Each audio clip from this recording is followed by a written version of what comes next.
আমি কি প্রশ্ন করতে পারি? আমরা প্রথম বিশ্বকাপ জিতেছিলাম, তখন আমাদের বয়স কত ছিল?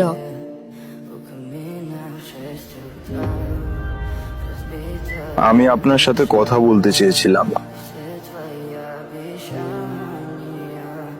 আমরা এটা করতে পারিনি। আমি সবকিছু দিয়েছিলাম, আমি আমার সমস্ত শক্তি দিয়েছিলাম, কিন্তু পারিনি। আমি একা এটা করতে পারবো না, এই জন্য আমি এখানে আছি। আমার আপনার সাহায্য দরকার। আমার, হ্যাঁ, আমি আপনার কাছ থেকে একটি প্রশ্নের উত্তর চাই।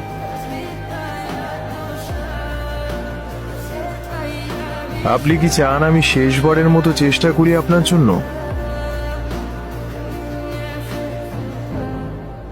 আপনি ঠিক কোন বছরে এসেছেন একটু বিস্তারিত বলুন। হ্যাঁ, আমি শেষবারের মতো চেষ্টা করতে প্রস্তুত।